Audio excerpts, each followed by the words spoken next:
Hi Brainbox, welcome to Brainbox YouTube channel. In today's video, we will dive into the fascinating world of grammatical numbers in the English language.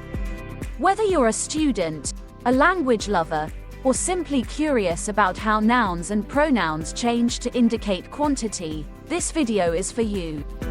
So, let's embark on a linguistic journey and unravel the mysteries of grammatical numbers together. But before we continue, don't forget to hit like, subscribe, and click the notification bell to keep you posted about other review topics. You can also avail of our CSE books and other reviewers. Just click the link to our shop in the caption below. Let's start with the basics of grammatical numbers. Grammatical number is a grammatical property of nouns that expresses how many referents there are. There are two primary grammatical numbers, singular and plural. Let's explore the rules and patterns associated with grammatical numbers in English.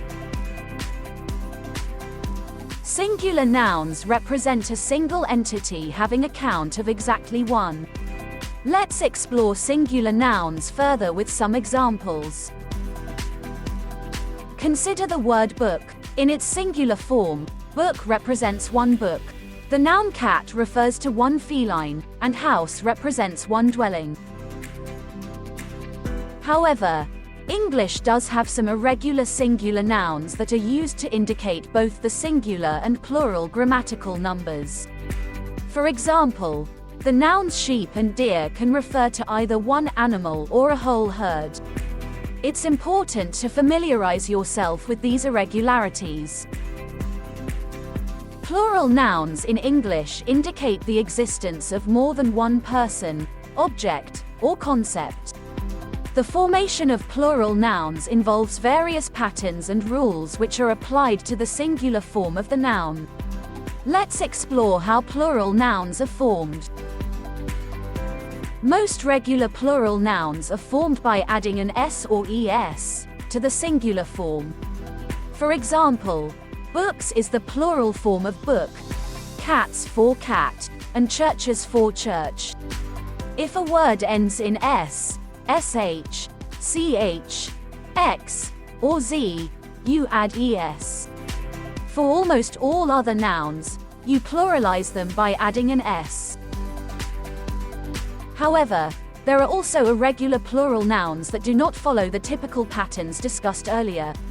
Examples of these include children as the plural form of child, geese as the plural form of goose, and men as the plural form of man. These plural form irregularities must be memorized and understood individually.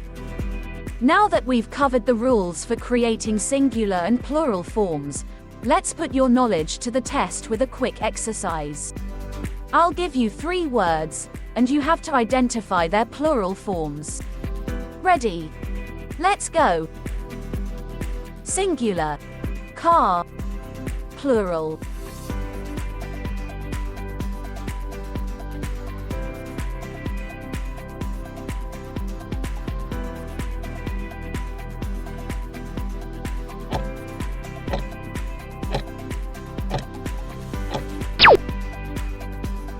singular, car. Plural, cars. Singular, mouse. Plural,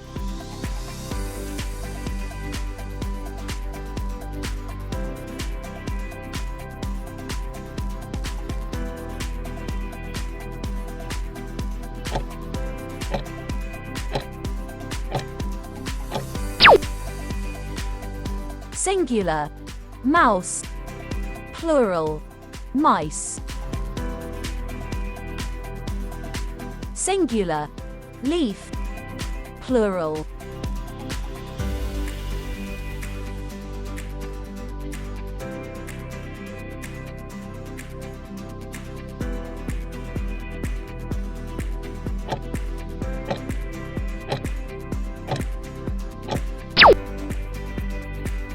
singular, leaf.